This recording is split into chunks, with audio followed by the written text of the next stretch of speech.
All right, there's a lot of extra information, and I will highlight what you need to know, so it makes life a little bit easier for you. First of all, let's talk about the difference between DNA and RNA. So DNA contains instructions that tell cells how to build proteins. DNA contains instructions that tell cells how to build proteins.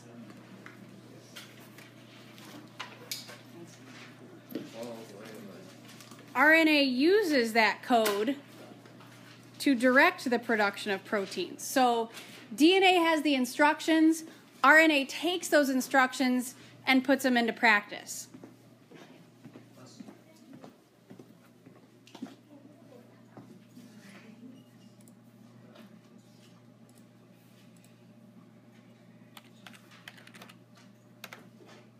Bless you.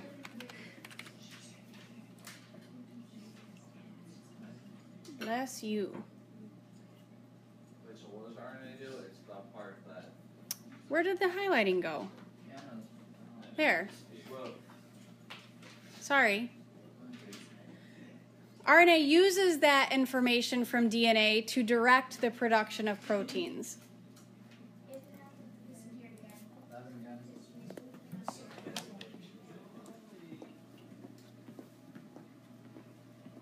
It's gonna go away forever.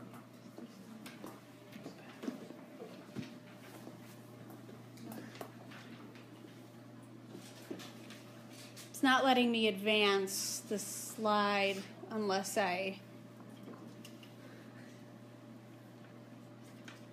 make the highlighting go away. So does anybody need more time with the highlighting to take it out of the drawing mode? Okay.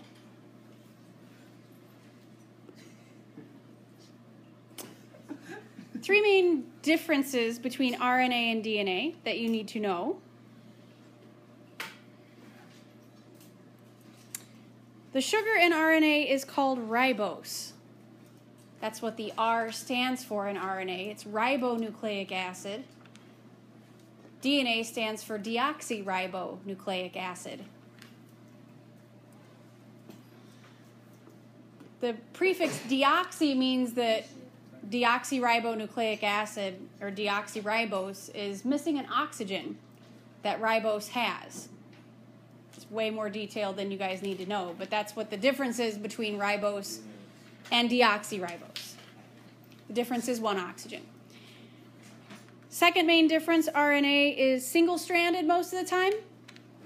Remember, we call DNA the double helix. It's this two-stranded molecule that's kind of twisted around on itself. RNA is much simpler. It's most of the time it's single-stranded.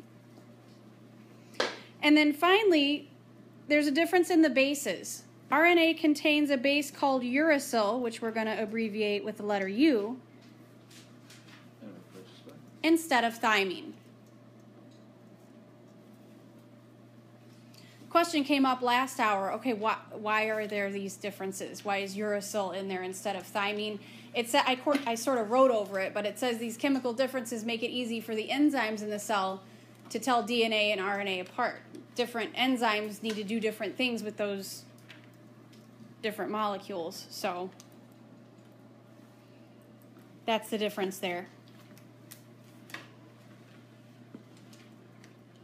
Anybody need more time here? All right.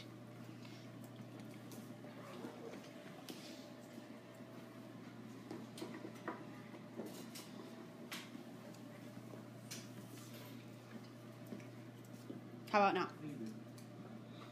Good? Oh, dang. What did you need to see? I just need last.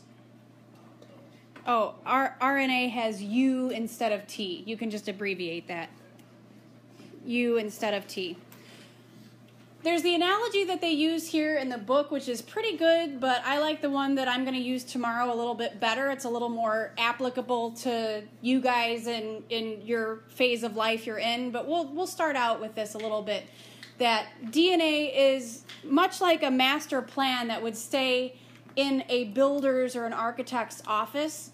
It doesn't ever go out to the construction site because if it's damaged or lost, then you lose the master plan. So they make copies of these called blueprints. They're disposable, they're inexpensive. Those go out to the construction site. If they're lost, then you just go back to the master plan and make more copies. So it's kind of a good way to think about it. What I want you to write down here is very simply DNA hangs out in the nucleus. It doesn't ever go anywhere else. RNA can be found in the nucleus and the cytoplasm.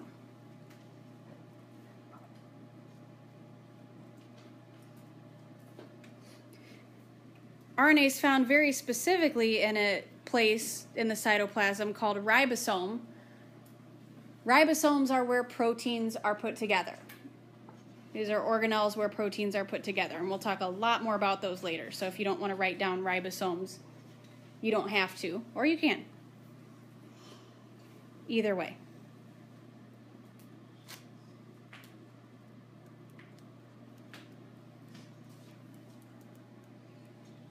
Oh, and the ribosomes.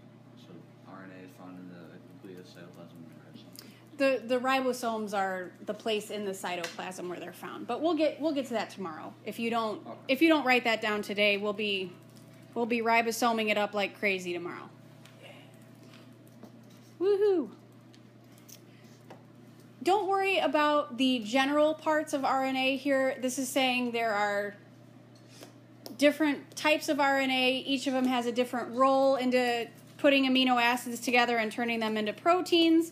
These are the three main types of RNA. We're going to go into those individually right now.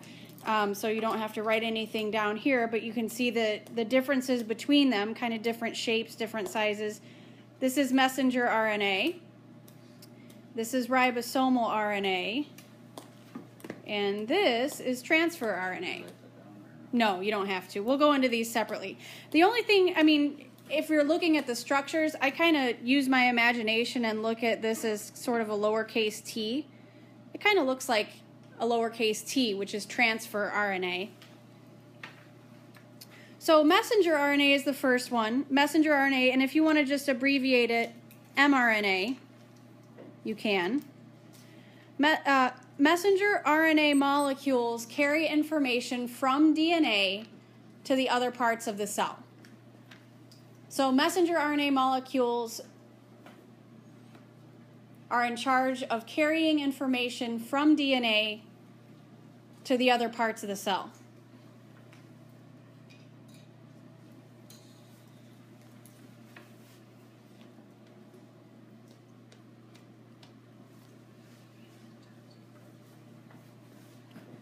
The next type of RNA we're going to talk about, I'll give you a second to continue copying, but the next one is rRNA, ribosomal RNA.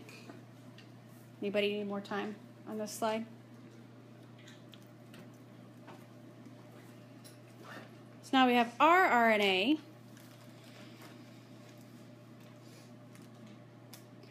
rRNA makes up the ribosome. Oops. That's supposed to be an O. So in this structure here where the proteins are being made, it's made of rRNA.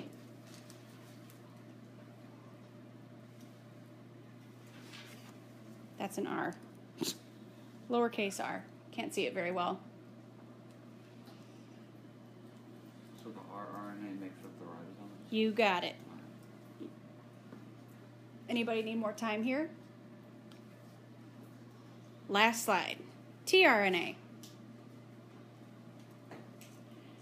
tRNA, transfer RNA, transfers each amino acid, and I'm going to reword this a little bit, to the growing protein. Remember that proteins are made of amino acids. So the transfer RNA looking like a little lowercase t here. The transfer RNA is in charge of carrying amino acids to the ribosome and putting them in a particular position. And we're going to go through that tomorrow. There are two main processes to how a protein is made. We're going to go through both of those tomorrow. The first part is called transcription.